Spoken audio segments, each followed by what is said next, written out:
नमस्कार, स्वागत है आप सभी का। आप देख रहे हैं एनएमएफ न्यूज। आपके साथ मैं हूं नम्रता चौधरी। उत्तर प्रदेश में जिस तरीके से सियासी उठापटक चली वो अब कहीं ना कहीं शांत होती हुई नजर आ रही है। शायद बीजेपी आलाकमान ने ये बात मान ली है कि योगी को हटाने का ख्याल फिलहाल छोड़ देते हैं, क्योंकि उनके साथ प्रदेश की जनता है, उनके साथ आरएसएस है, और आरएसएस का मतलब है बड़े बड़े नेता। आरएसएस का मतलब है मोहन भागवत से लेकर नितिन गडकरी तक। और इसी बीच फिर कुछ तस्वीरें सोशल मीडिया पर वायरल होती हैं, जो बीती रात की ही तस्वीरें हैं, जिनमें नितिन गडकरी और योगी आदित्यनाथ एक साथ बैठे हुए नजर आए। दिल्ली की ये तस्वीरें हैं, भारत मंडप से ये सामने आई हैं, और यहां पर यही दो नेता नहीं बल्कि बीजेपी के बड़े बड़े नेता मौजूद थे। अब कुछ लोग इसे यूपी की राजनीति से जोड़कर देख रहे हैं, कुछ लोग कह रहे हैं कि नहीं नहीं, ऐसा कुछ नहीं था। दरअसल बांग्लादेश में जो कुछ हो रहा है उसको लेकर मंथन किया गया है। असली बात क्या थी इस मीटिंग के पीछे की, समझते हैं मेरे वरिष्ठ सहयोगी पंकज प्रसून से। जी नम्रता, इस तस्वीर की चर्चा तो पिछले 24 घंटों से सोशल मीडिया में है।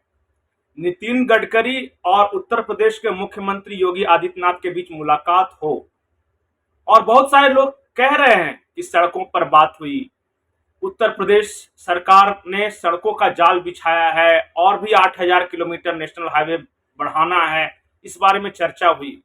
पर ये ऑफिशियल बातें हैं और वो जो बताया गया, अगर मैं ये कहूं कि नितिन गडकरी जैसा शख्स और योगी आदित्यनाथ जैसे शख्स मिलते हैं और राजनीति की बिल्कुल चर्चा नहीं होती, तो ये दर्शकों के साथ भी अन्याय होगा। जब दो राजनीतिज्ञ मिलेंगे तो कुछ राजनीति की बातें होंगी और लोग बस कयास लगा रहे हैं कि राजनीति की बातें क्या हो सकती है। देखिए, एक बात तो तय है कि नितिन गडकरी और योगी आदित्यनाथ दोनों का दर्द एक है। बहुत लोग बोलेंगे नहीं, ऑफिशियली दोनों नेताओं से पूछिएगा तो वो भी कहेंगे कि नहीं, हम बिल्कुल सही हैं, कोई दिक्कत नहीं। लेकिन जो राजनीति को देखते हैं, समझते हैं, वो जरूर कहेंगे कि गडकरी और योगी आदित्यनाथ आज की तारीख में दोनों तराजू के एक पलड़े पर खड़े हैं और दूसरे पलड़े पर शायद अमित शाह और नड्डा खड़े हो। मैं शायद कह रहा हूं, कंफर्म नहीं है, लेकिन कुछ कुछ अनुभव होता है। कुछ कुछ अनुभव यह होता है कि कैसे लाख परफॉर्मेंस देने के बावजूद कुछ लोगों पर हमेशा उंगलियां उठती रहती हैं, उनके पर कतरे जाते हैं। कभी गडकरी जी बहुत बड़ा मंत्रालय संभालते थे, रोड ट्रांसपोर्ट के अलावा भी जहाजरानी मंत्रालय भी उनके अंदर था, बहुत सारे थे, लेकिन उनके मंत्रालय कम कर दिए गए, इसके बावजूद कि उन्होंने एक्सेलेंट परफॉर्मेंस दिया है। सबसे बेहतर काम करने वाला अगर कोई मंत्री है तो जो दो चार मंत्रियों के बारे में आप पूछेंगे जनता के बीच, तो उसमें नितिन गडकरी अवश्य होंगे।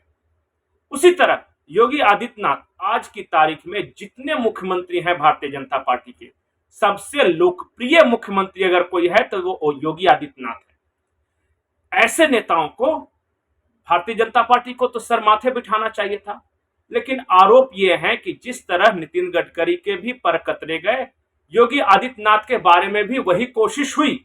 और बहुत सारे राजनीतिक विश्लेषक ये कहते भी हैं कि भारत का कौन सा ऐसा मुख्यमंत्री होगा जो अपने प्रिंसिपल सेक्रेटरी को भी अपनी मर्जी से नहीं रख पाता हो, कौन सा ऐसा मुख्यमंत्री होगा जो अपने मंत्री कौन होगा वो उसका अपनी मर्जी से नहीं रख पाता हो। पर यह है, और बहुत सारे पत्रकार ये कहते हैं कि योगी आदित्यनाथ विश्व स्पीकर भी उत्तर प्रदेश के लिए काम कर रहे हैं। तो इसलिए मैंने कहा कि ये दोनों तराजू के एक पलड़े पर हैं। जब दोनों एक पलड़े पर हैं तो कुछ आपस की बातें हुई होंगी। और एक अहम जानकारी दे दूं कि राष्ट्रीय स्वयंसेवक संघ भी इन दोनों नेताओं से सहानुभूति रखता है। शिवराज सिंह चौहान की भी सहानुभूति इधर ही है, हेमंत बिश्व शर्मा की भी सहानुभूति इधर ही है, वसुंधरा राजे की भी सहानुभूति इधर ही है, और शायद राजनाथ सिंह की भी। राजनाथ सिंह फिलहाल उस अवस्था में पहुंच गए हैं जहां वो निरपेक्ष भाव से दोनों ओर हैं। लेकिन कहा यह जाता है कि अगर कोई ठाकुर साहब का मन टटोल कर देखे तो उन्हें लगता है कि योगी आदित्यनाथ, गडकरी, शिवराज सिंह चौहान, हेमंत बिश्व शर्मा आदि जन नेता हैं जो कि जनता पे पकड़ रखते हैं, और इधर मोदी जी अकेले हैं जन नेता, बहुत बड़े नेता, उन्हीं के बदौलत तो सब कुछ मिल रहा है। लेकिन मोदी की छत्र छाया में जो कुछ पल रहे हैं वो कुछ गड़बड़ कर रहे हैं संगठन और पार्टी में और सरकार में। कुछ तो लोचा है दया।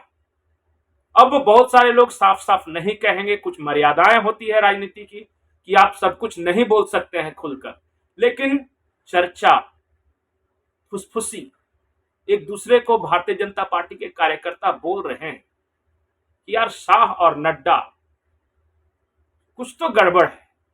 देखो तो गडकरी कितना अच्छा कर रहे हैं, योगी आदित्यनाथ को देखो हराने के लिए इन लोगों ने क्या क्या किया।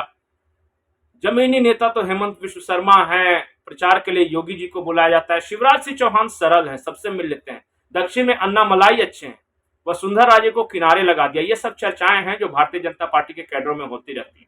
और कुछ चुनाव हैं इनके, जैसे हिमाचल प्रदेश चुनाव के दौरान जो नड्डा की जो भूमिका थी उसे लेकर सवाल खड़ा हुआ। सवाल इस बात पे खड़ा हुआ कि लोकसभा चुनाव के ठीक बीचों बीच जेपी नड्डा ने टेलीविजन के इंटरव्यू में ये जाके कह दिया कि अब हमें राष्ट्रीय स्वयंसेवक संघ की जरूरत नहीं है, अब उनसे बहुत बड़ी पार्टी हो गए। ये सब ब्लंडर्स थे। और एक बात, महत्वपूर्ण बात, भारतीय जनता पार्टी में कांग्रेस जनित कुछ रोग प्रवेश कर चुका है, ये भी भारतीय जनता पार्टी के कैडर कहते हैं। और वो रोग पैसे से है, पैसे का रोग। विचारधारा के प्रति उतना अडिग न रहकर तुरंत फायदा देखना कि अरे ये सीट जीत रहे, किसी को भी शामिल करा लो। ये लॉन्ग रन में शायद पार्टी संगठन के लिए अच्छा नहीं हो। ये भी वही कहते हैं जो पुराने कैडर हैं भारतीय जनता पार्टी के। और माननीय अमित शाह और नड्डा इस कांग्रेस जनित रोग के सृजनकर्ता बताए जाते हैं भारतीय जनता पार्टी में। मुझे नहीं पता कि सच्चाई क्या है, लेकिन चर्चा यही है। इसलिए जब गडकरी मिले हैं, योगी मिले हैं, जब राष्ट्रीय स्वयंसेवक संघ की सहानुभूति इनकी ओर है, जब जन नेताओं की, जनता से जो जुड़े हुए मुख्यमंत्री हैं उनकी सहानुभूति इनकी ओर है, तो कुछ न कुछ तो चर्चा होगी। और खास करके वैसी पृष्ठभूमि में जब भारतीय जनता पार्टी को नया राष्ट्रीय अध्यक्ष मिलने वाला हो, जब ये कहा जा रहा है कि नरेंद्र मोदी का हो सकता है कि आखिरी कार्यकाल हो, तब ये मुलाकात बेहद अहम हो जाती है। जी।